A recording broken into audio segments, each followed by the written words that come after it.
यहाँ स्वागत करता हूँ, अभिनंदन करता हूँ, इस्तकबाल करता हूँ और इसी के साथ अपना सलाम अर्ज करता हूँ। अस्सलाम वालेकुम वरहमतुल्लाहि वबरकातुहू। एक शेर के साथ मैं अपनी बात शुरू करूंगा कि दुश्मन के तरफदार नहीं है हम लोग, दुश्मन के तरफदार नहीं है हम लोग। ऐ वतन सुन तेरे गद्दार नहीं है हम लोग। हमने पथरीली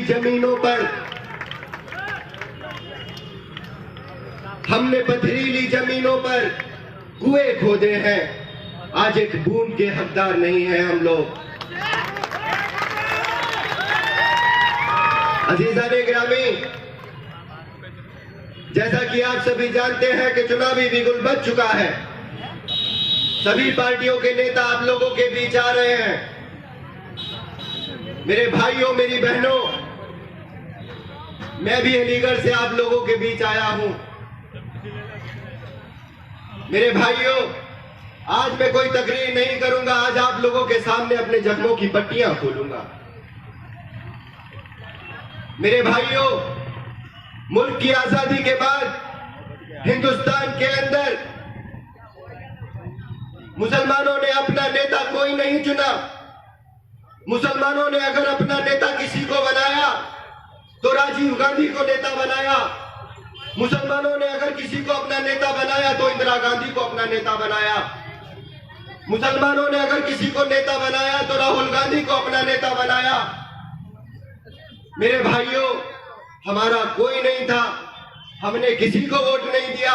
जिसने भी कहा हम सेकुलर हैं, हम हिंदू मुस्लिम सिख ईसाई सभी को साथ लेकर चलेंगे, हमने उसी का साथ दिया। जिसने कहा कि कमजोरों मजलूमों, हम तुम्हारे बच्चों के हाथों में कलम देंगे, हम तुम्हारे एरिया का विकास करेंगे, हम तुम्हें सड़कें देंगे, हम तुम्हें कॉलेजेस देंगे, हम तुम्हें हॉस्पिटल देंगे, हमने उन लोगों का साथ दिया। लेकिन मेरे भाई, उन लोगों ने हम लोगों को क्या दिया? उन्होंने जब कहा कि गरीबों तुम्हारे बच्चों के हाथों में कलम होगी, तो हमने इसी उम्मीद से वोट दिया था ना।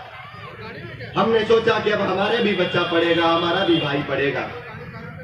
हमारी बहनों ने सोचा कि हमारा भी बच्चा पढ़ेगा, तो उन्होंने वोट किया और उन्हें अपना नेता बनाया। उन्होंने नेता बनने के बाद क्या किया?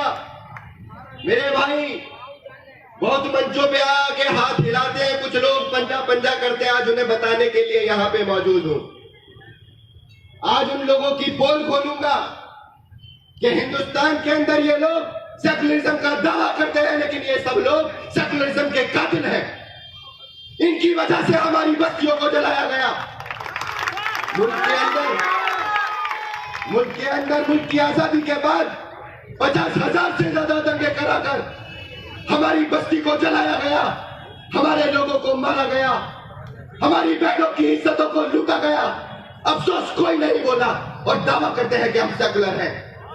मेरे भाई, ये वही गुजरात है, जहां मेरी बहुत सारी बहनें चीख के दम तोड़ गई। मेरे बहुत सारे भाई आज इस दुनिया में नहीं है। कोई अपने बुजुर्ग बाप को बचाना चाहता था, तो कोई अपनी बहन को बचाना चाहता था, तो कोई अपने छोटे भाई को बचाना चाहता था। लेकिन अफसोस यहां हमारे साथ जो हुआ, सब देखते रहे, सब तमाशा ही बने रहे। हमारे लोगों की जानें जाती रही, किसी ने आवाज नहीं उठाई। अगर कांग्रेस पार्टी चाहती तो दिल्ली से यहाँ एक इंसान है, बहुत बड़े नेता बने फिरते हैं, हथकड़ी डाल के दिल्ली ले जाती। अगर चाहती, इनका ख्वाब नहीं था, ये नहीं चाहते, बल्कि ये चाहते हैं कि हिंदुस्तान के अंदर, भाई बात सुनिए, भाई ये लोग तो चाहते हैं कि हिंदुस्तान के अंदर मुसलमानों का खून ऐसे ही बहता रहे, ऐसे ही लोग मरते रहे और इनकी आवाज कोई ना उठाए। मेरे भाई, अभी आपने देखा CAA पर क्या हुआ। मेरे भाइयों, मेरे उम्मीदवार आ गए, एक मिनट, चलो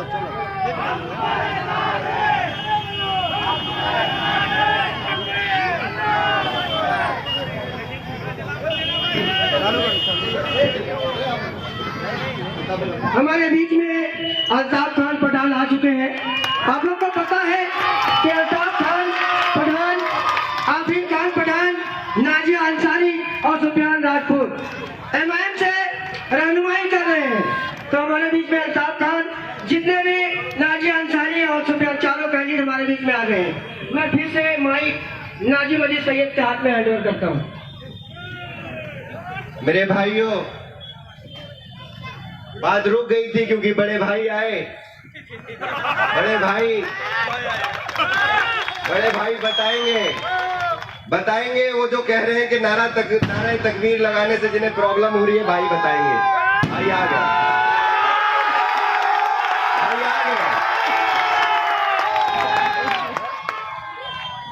मेरे भाइयों,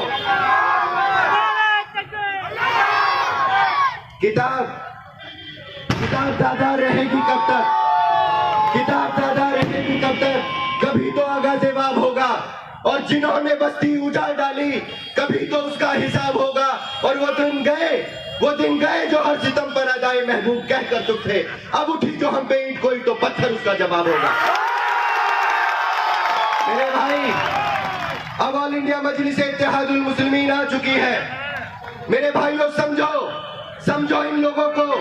ये लोग फिर आए हैं, ये हाथ का पंजा हिलाते हुए फिर आए हैं, फिर आके बोल रहे हैं कि हम विकास करेंगे, हम भला करेंगे, हम तुम्हारा साथ देंगे। मेरे भाई, जब हिंदुस्तान से मुसलमानों को निकालने की साजिश की जा रही थी, जब बिल लेके आया गया CAA, तो आपने देखा है वाले पार्लियामेंट के अंदर खड़े होकर बैरिस्टर असदुद्दीन ओवैसी साहब ने उस बिल को फाड़ दिया जो आपके खिलाफ था। और मेरे भाइयों, जब ट्रिपल तलाक का मामला आया, तब बैरिस्टर असदुद्दीन ओवैसी साहब ने आपको देने का काम किया, आपको ताकत देने का काम किया। मेरे भाइयों, आपको समझना है, अब फैसला आपको करना है कि आप उसे वोट देंगे जो आपको मजबूत करता है, जो आपको ताकत देता है, या आप उसे मजबूत करेंगे जो हमेशा अपने पीठ पीछे खंजर ठोकने का काम करता है। दो चार लोग हमारे बीच में मौलाना गुलाम सैयद असरफी साहब तशरीफ ला चुके हैं। तो सभी लोग नारे तकबीर, नारे तकबीर। नाजिम भाई से माफी चाहूंगा, फिर से नाजिम भाई के हाथों में माइक को हैंड ओवर करता हूँ।